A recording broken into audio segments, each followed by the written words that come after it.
Okay. Hi, my name is Lynn Meinders. I'm one of the counselors with EAP. I work in the Marshfield and the Wisconsin Rapids area primarily. Today, we are going to have our lunch and learn topic be about rest, which I actually right now I'm going to set my timer so that I try to keep ourselves in the sphere of time that we have available. So the topic today is the 10 types of rest. You're going to hear my voice an awful lot, but I want you to be able to share your thoughts, ask questions, comment as you need to. Please use the chat for that. And as Jennifer said, she will monitor that and she'll get my attention by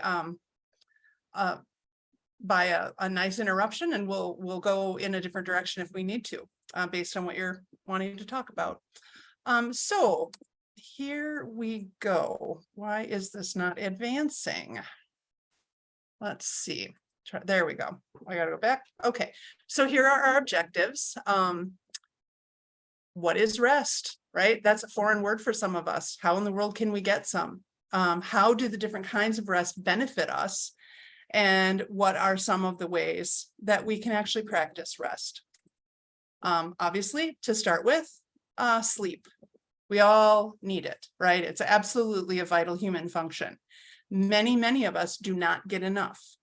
A lot of the material that we're talking about here came from this book, Why We Sleep, and summarizing the need for sleep is really contained in this sentence. Sleep is the single most effective thing we can do to reset our brain health each day.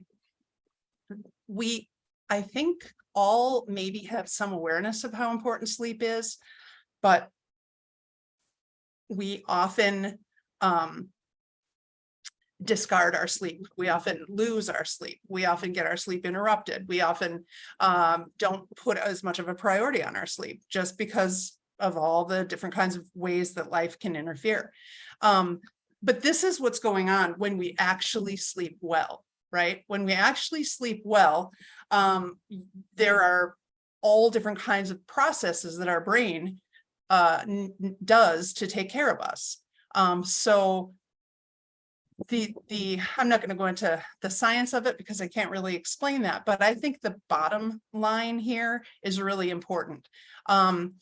We are getting full bombardment all day long of sensory input, right? We're listening to people, we're hearing sounds, we're involved in situations, we're thinking, we're problem solving, we're possibly dealing with conflict, we're dealing with our emotions, we're dealing with other people's emotions, we're having to think about our futures, we're having to think about our next minute, we're driving, we're sorting out all the details of life, we're taking care of ourselves, we're making appointments. I mean, it's exhausting just to even generate a list like that. That's a lot. So when you think about the central processing unit of ourselves, it's our brain. So all of that is getting absorbed. When we sleep and we go into these various parts of sleep, they're absolutely essential for what the brain needs to do during that time.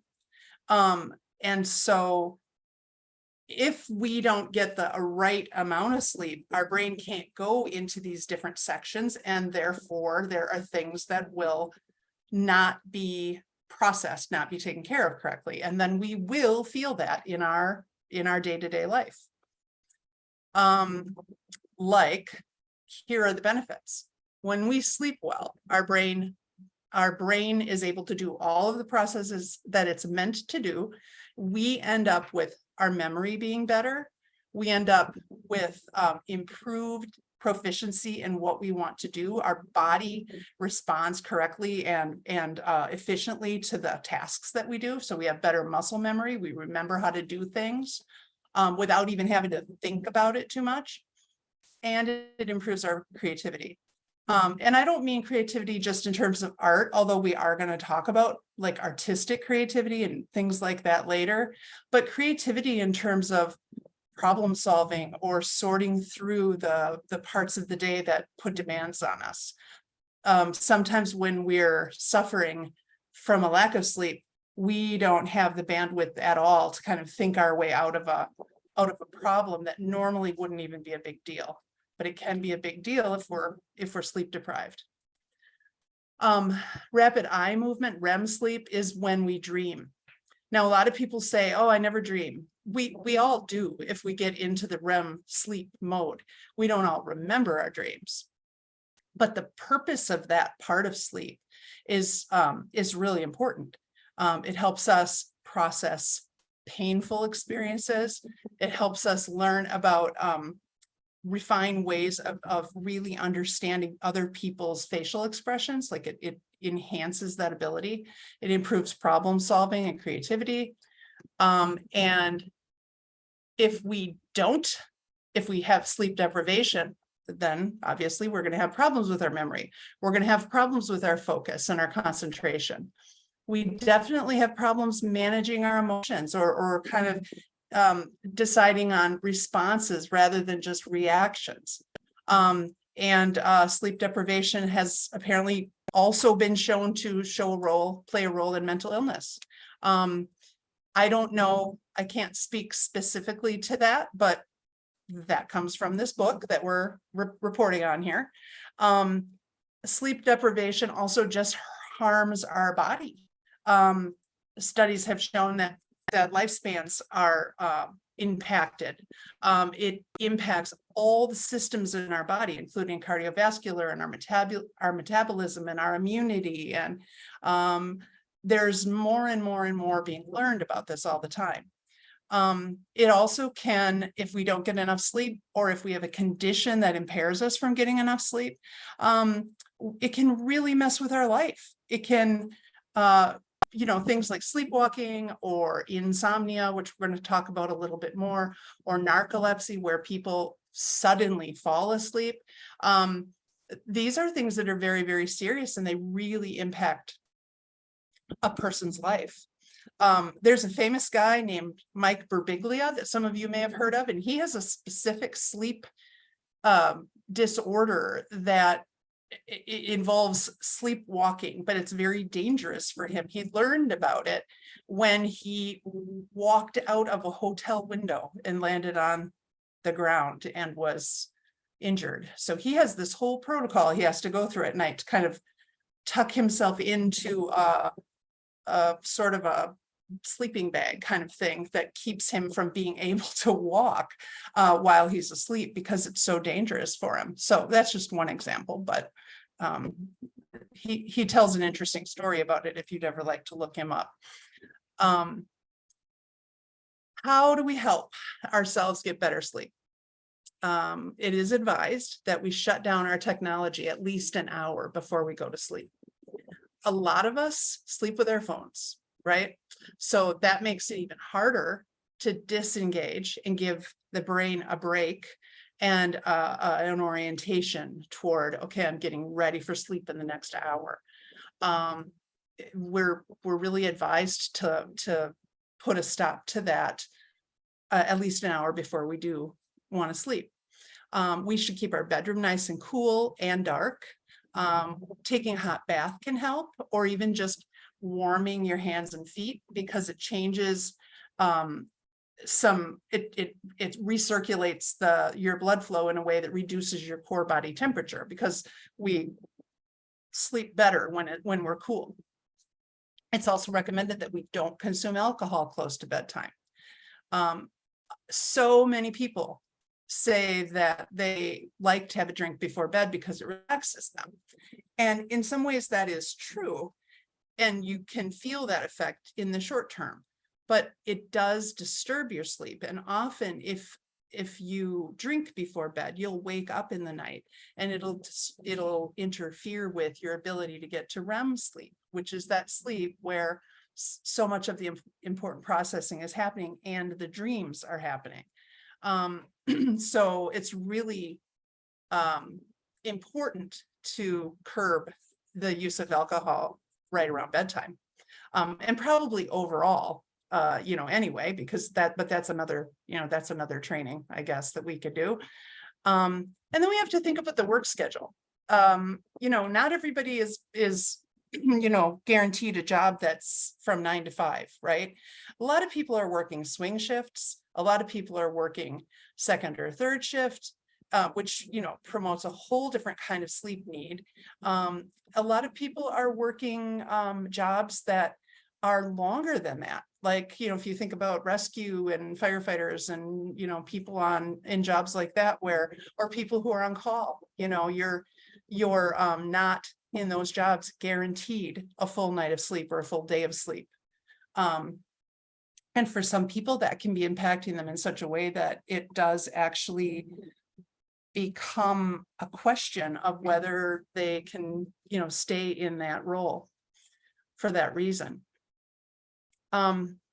Napping.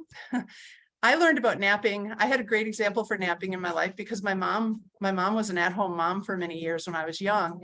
And every single day after lunch, she laid down and took a little nap. She called it resting her eyes, but it was a nap. And so she modeled it. I'm a big fan of naps, but these rules are really pretty smart. A nap, if we need one, is a good way to respond to what our body's telling us.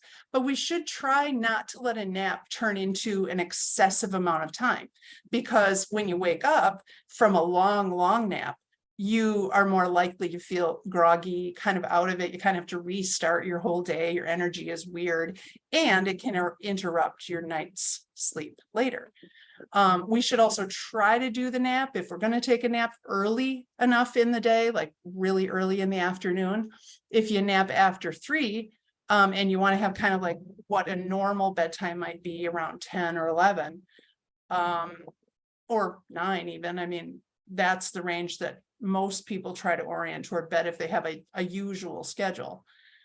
If you nap too late, that likely could delay your ability to fall asleep later, when you need to go to sleep. A lot of other things impact this, like age and what medication you might take, how stressed you are, how busy you are, how anxious you are. All of those different kinds of things can have impact here. But I'm pro nap. There isn't kind of nap that I have used for a long time for myself. I always tell people about this when this topic comes up, and I just call it a float. What I do is take my phone and put my timer on for an odd number of minutes. I don't do 10 minutes. I don't do a normal like flat number. I pick a number like 7 minutes or 11 minutes or something odd. I don't know why. I think the reason is because the brain knows what 10 minutes feels like, right? Just automatically. But if you set your timer for a little bit off the norm, you're giving your brain a chance to not have to process, ooh, what time is it? And you can really dive into the rest. A float is not a nap that you lay down in bed for. A float is a nap that you maybe lay in a chair for. You rest your head, you kind of lean and get into a nice comfortable position, but you're not lying down, and you just close your eyes. The timer is going to alert you, and you just give yourself that period of time to rest. And it can turn into an actual like, whoa, I really got comfortable and I really slept. I feel like I slept. But going into it that it's going to be brief, but it's very restorative. So if that helps any of you, I highly recommend it. Here we are talking about insomnia. This is an issue that affects so many people at different intervals of life for all different kinds of reasons. Over on the left, you can see stats that show that 30% of adults experience short-term insomnia. Could be like my Aunt Anne, who just had a knee replacement surgery, and she has not been able to sleep well since the surgery, since she got home from it. She's doing well in all other ways, but her sleep is kind of messed up. It's starting to improve now that she's about 6 weeks out. Why is that happening? Possibly because of her age and her reaction to anesthesia, possibly because of pain, possibly because she can't be in the same positions she used to be in. Who knows, right? There's a lot of impacts, but it's short term, seems to be correcting. About 10% of us are dealing with long-term, long-lasting insomnia problems. That's really affecting people's lives. 40% of people report having accidentally falling asleep when they didn't need to. And about 5% of people have fallen asleep while driving. And of course, we know how destructive and how dangerous that could be. There is a really heavy toll on the workplace. People miss work for this reason. There's lost productivity, etc. Now, I guess we kind of have to mention the culture we're in, right? In America, we have this operational belief that we should do it all and we should be super productive. And we're going to talk about that a little bit more when we get into some of the specific types of rest. But that explains a lot about why we're studying this too, right? We're studying this partly because we need people to be well, right? We want people to be well, but we're also studying this because it has an impact on the economy, and that's something you can't ignore too. Okay, so let's talk about different ways to get rest. One way to get rest is to have time away. I think this is an important topic because if you're fortunate enough to have a job that offers you PTO, paid time off, vacation time, etc., you ought to use it. It seems like everyone would know that, right? But every single year in a lot of companies, there is a point in the fall where there is an offer made by the administration or the HR, and they say, hey, everybody, if you haven't used your PTO, how about if you think about this idea? We will pay you for it. We'll pay you for your unused PTO. And sometimes that's a real bonus. Sometimes it feels good to people to say, yeah, I'm going to cash it in because, I don't have time to use it, or I haven't used it, or I have an abundance, or I need the money, or whatever. I really advise against that for the most part. I know there are specific reasons sometimes that it might seem like the okay thing to do, but the real purpose of that time off is to be off, disconnected, away from your job, to find a place in your life where you prioritize what you need for yourself, some rest and some rejuvenation. That is actually better for us than the extra one-time money allotment. And I know people might want to argue with me about that, and I would be willing to talk about that a little bit more. Obviously, working in mental health, I see the ramifications of too much work, too much compassion fatigue, too much burnout, and too much just effective stress. And a lot of those folks also say, yeah, I don't have any time to take off. I can't. And it's a mindset possibly, or it might be something to be assertive about in terms of managing how it goes at your job. But it's really important to use the time that is there. But why are the reasons that we don't? Well, we're too busy. We're too busy to plan it. We're too busy. There's never a good time. We work all the time in our culture. Like, work is like the priority in a lot of cases. And work is important. But if work is at a priority that is so much higher than everything else, then inevitably we won't have time. Sometimes we're scared everything's going to fall apart if we leave. Sometimes we are reactive. We're always responding to something, reacting to something, like, oh, it's happening. I can't be proactive because I just have too much on my plate right now. This specific bit of information really surprised me. I guess it did and it didn't. But I just read that 61% of people work while they're on vacation. I find that kind of astonishing because that's really high number. So are we really on vacation? I mean, not really if we're working, right? That is one of those things that it can be really insidious. If you look at your email, that's one level. You take a call, that's another level. Pretty soon you're, attending meetings while you're on vacation. And that is, basically donating your time back to your work, to your job. And then there's another insidious fear that some people have reported is like, if I'm not there, what if my people I work with find out that I'm not as good at my job as they thought I was. Like, I want to be indispensable, Now, those are all things that might be worth exploring and looking into. And that's, another one of the things that an EAP, counselor can help a person sort through. This is about the folks who are very, very good at managing their time, very, very good at putting a mindset in place in action where they do prioritize time off. These are all different kinds of characteristics that those people share. The idea being that if you make it a priority, it is something that you will do. And being proactive about it. One idea of being proactive would simply be to say, I'm going to take a look at my calendar and I'm going to just plot in some days. I'm not talking about a whole stretch of days. That's a little different.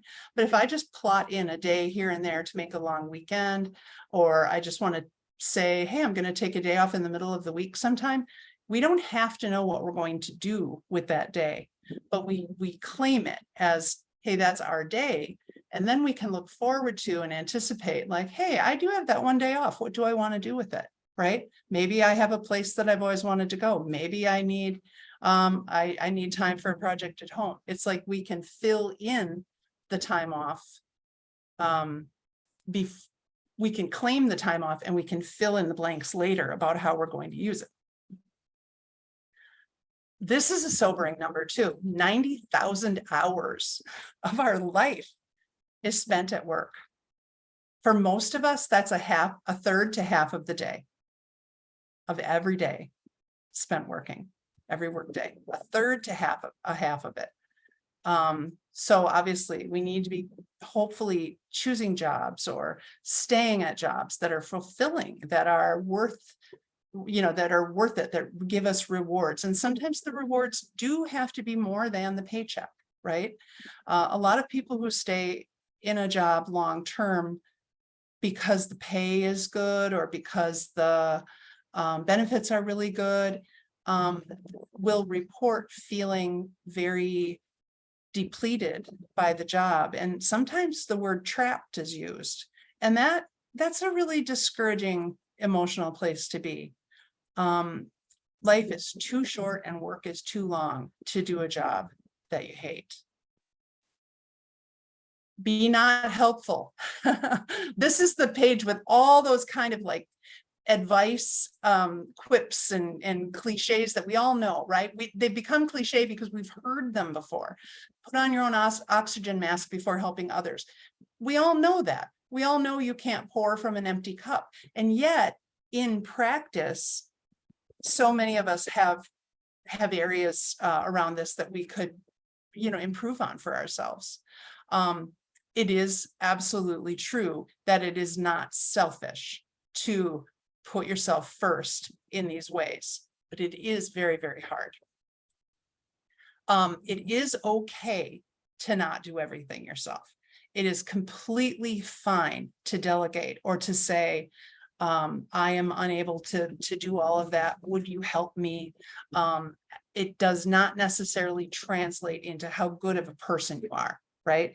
It may just simply translate into how aware of a person you are about what you have to offer and what you don't. Being unproductive. That's not something that a lot of people want to claim, right? When is the last time you gave yourself permission to do something just because you wanted to, just because it might be fun? I hope it was recent. Time to do nothing is actually expansive. It actually opens up a lot of possibilities for your well-being, for your relationships, for your awareness, for creativity to flow, and obviously for rest. It really helps you. It helps you to plan and to make sure these times happen more regularly, because when they happen only when you're getting fried, then all you're doing is recovering or possibly recovering during that time. You're not really at rest yet. So if the last time you gave yourself permission to do something just for fun or just because you wanted to, if that was a long, long time ago, then I recommend that you get that on your agenda quickly, soon, like by this weekend even. And it doesn't have to be a whole day. It could be 10 minutes. It could be a half hour. It could be something that just is a beginning point. And that's really important for us to have longevity in our lives and also in our work and in our relationships. Don't do something, just sit there. It is hard to find a person who can do this well, right? We are all doing too many things at one time, a lot of things at one time. Our schedules are really full. We have a lot of plans and a lot of desires, and we have a lot of shoulds and commitments. Kids are really getting scheduled pretty vigorously, especially if they're in sports or any other kind of activity that requires lots of practices and lots of games and tournaments. Sometimes the effect of that is very very cumulative over time, but people sort of adopt lifestyles where being busy is like a badge of honor. How have you been? How have you been? And then someone will say, oh gosh, we're just so busy. And that's not the whole story, right? Like, I'm so busy means just what it says. It's not really telling me how am I doing. It's telling me what I'm doing. It's not telling me how I'm doing. So this is a challenge to find a section of the day. It could be a minute, it could be 2 minutes. This is a good test for ourselves to see, what does it feel like to put our phone down and to disconnect in a sense and just sit still. It's very hard to do, but I really recommend that you try it. See what happens, see what that feels like. Doing nothing is the beginning of something. I like that quote. Connect to art and nature. We're lucky in Wisconsin. We live in a really beautiful place. It's not hard, I think, in Wisconsin to find a beautiful spot to go to or to look at.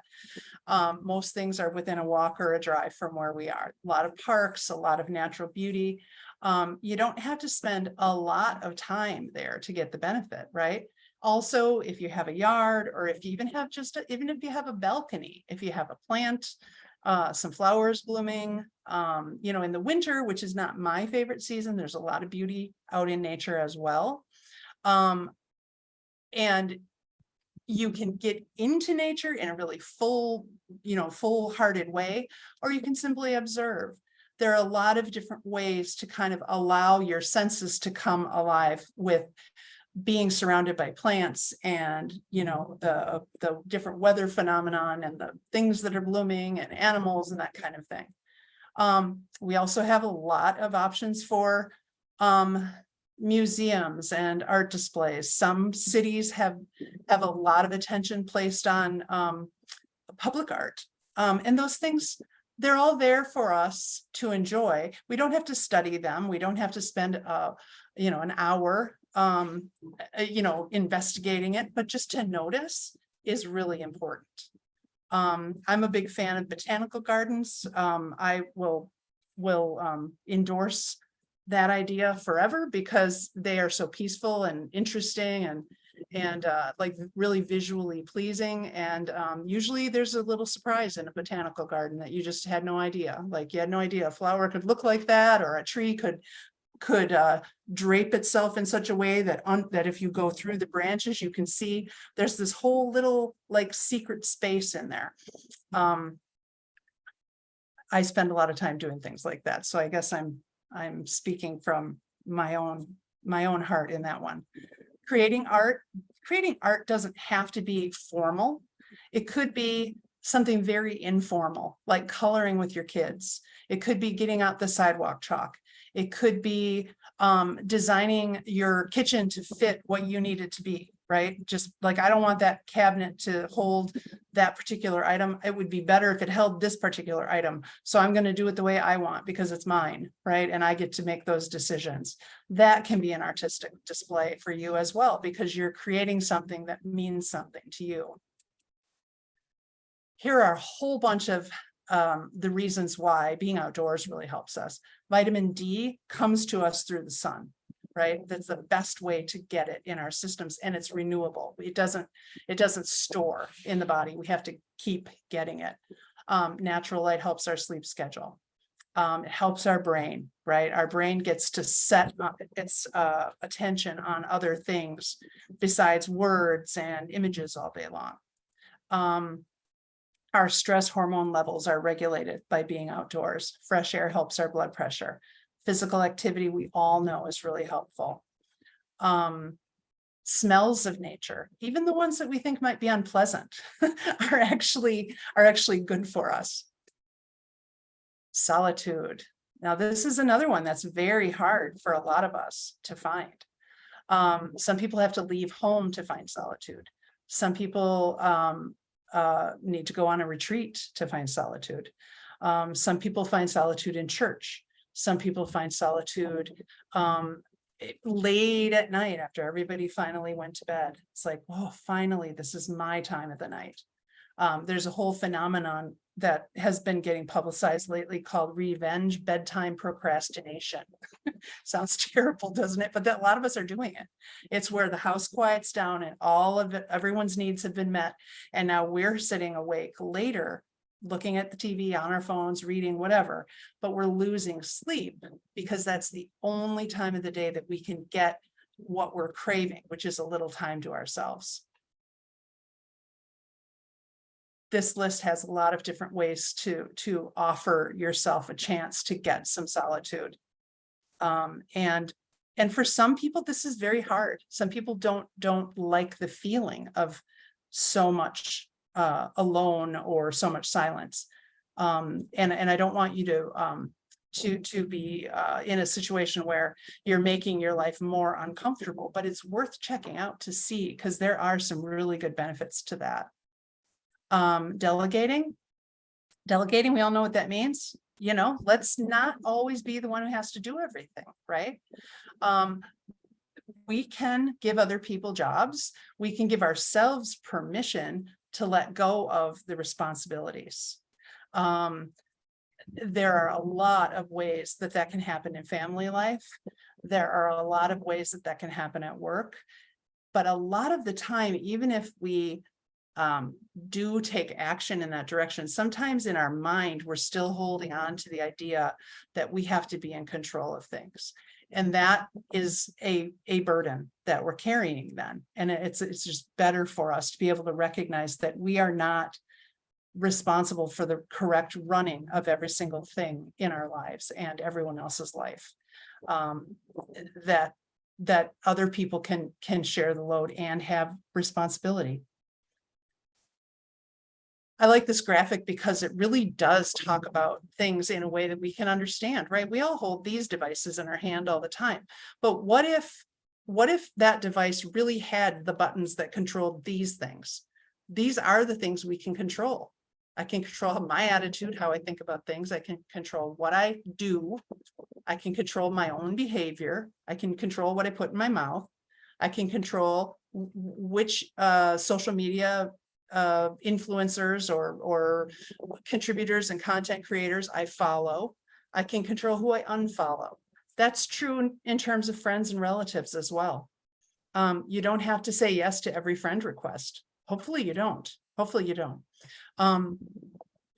How I react, we can choose a response rather than just have a reaction. That's a way of controlling that. We can control our personal boundaries, and we can control how we speak to ourselves. Everyone knows, I think, that we are usually our own worst critics. Now that graphic could be, maybe 6 months of therapy for some of us, right? This is not like, oh, hey, I got it. It's all taken care of. These are things to work on. These are things that we might need help with from somebody else. has everyone heard that no is a complete sentence? It really actually is. We often don't stop there though, right? We usually are uncomfortable saying no. It can be really hard to say no. So here are some other examples of ways that we can say no. We can say, that just won't work for me. Maybe next time. That's just not something I can do. Thanks for the offer. I have to decline. You could say, I have this other thing on my schedule and it's really important that I follow through on it. And also when we say yes, sometimes we can say yes in a cultivated way that allows us to limit what we're actually taking on. You know, here's what it can do for you. Here's how long it will take. When someone's asking me to do something, I often try to remember to say, do you need this? Is this something you need my attention for right this minute? Or is this something I can, you know, come back to you with at a certain point? Or I may say, how much time do you think you need? Like, is it an hour? Is it a whole day? I mean, you really can clarify. And then that way you can give a better answer. You know, you can give a better answer. It's really frustrating when people have asked someone to do something and the person sort of gave kind of a, like, they didn't say no, but they kind of gave a non-committal yes. And then it's like that other person keeps kind of chasing them for like, are you going to do it? Are you going to do it? Or I don't know, why aren't you doing it? It creates so much stress and conflict. Direct communication about this kind of thing can be so much of a relief for all of us. It's so much more clear. So it's worth really thinking about how you can phrase these things. Number 8, be still in your head. I really like this one about rain. It's raining. We got like a split screen. It's raining in both of them. On one side, we're saying, oh, geez, I don't like rain. We're having all this response to the rain, right? I wish it wasn't raining. My day is kind of rotten because of the rain, blah, blah, blah, blah, blah. All I really want is for it to be sunny. I'm all for complaining. I think complaining can be really useful if you understand that you're just venting it out, right? But what happens is all of that didn't change the fact that it's raining. It just is. And that's we have zero control over that. That's a great example of how we have to decide what is our response. And I just think that's a worthwhile graphic to pay attention to. Stillness sort of goes back to the other idea we had a minute ago about solitude. Those two things go hand in hand often. But think about your day. How many points in a day do you have where you're just sitting still or standing still, where your mind is still, right? Our mind, even if our body is still, our mind can be running 1,000,000 miles an hour. People who try to practice yoga or meditation or any other kind of embodied practice that is meant to help with our well-being will always say that we have to focus on the simplest thing, which is the breath in and the breath out, because our mind is so busy. And when we pull ourselves back to thinking about, wait a minute, okay, I'm wandering off. Now I'm going to go back in and take the breath. And I'm going to try to keep my mind there. Sometimes we can do that just for a couple of seconds, but if we keep doing it, we're going to get better and better at it. And the best part of this kind of mindfulness could be that it's not just about breathing, but it might be about tasting. It might be about actually tasting our food. It might be about being really attentive to, what's going on outside the window today, just for a few minutes. All of these kind of little short practices incorporated into our day do have a very positive effect on us in the moment, but then they also help kind of re-establish different neural pathways in our brain so that our brain gets better and better at helping you get to that relaxed stillness. It's very worth doing repetitively all different times of the day. If you are going to try a daily meditation time, there are a lot of apps available to help you with that. And I recommend that you start really small, like a couple of minutes at a time. because this is not something that we're naturally good at. We have to, work our way up and start small. Number 9, safe space. Some of you have probably heard the term emotional safety. Emotional safety means really I am in a place where I am with people who I really trust, who I know have my best interests at heart. I don't feel like I'm going to be misjudged or attacked or in any kind of stress producing situation with these people. They let me be my full self. If you're lucky enough to find a soulmate in your life, that's that kind of a person. Quality time with friends, in community with other people, doing things, or just being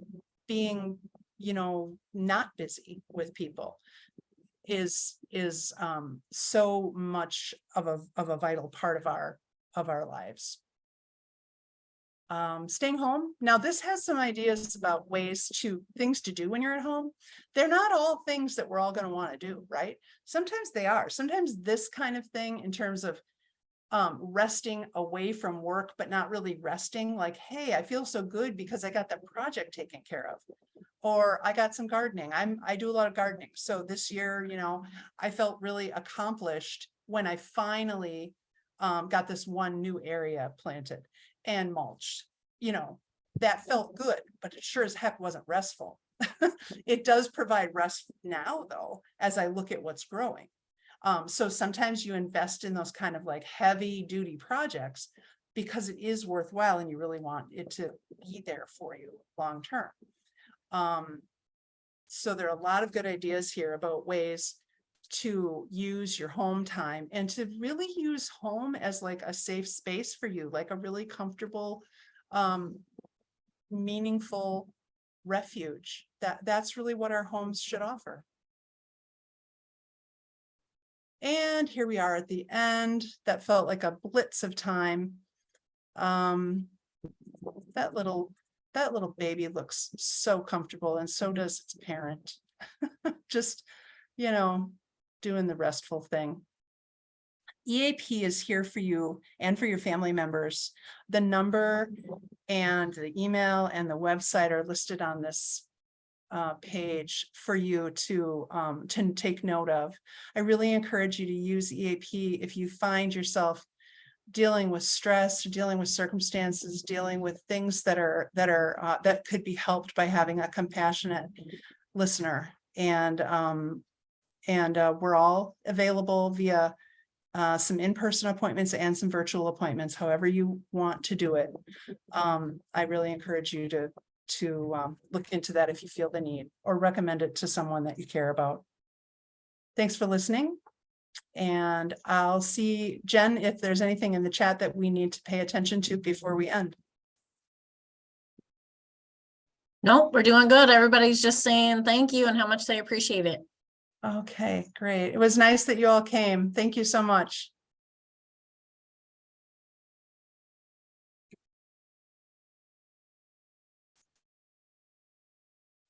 All right.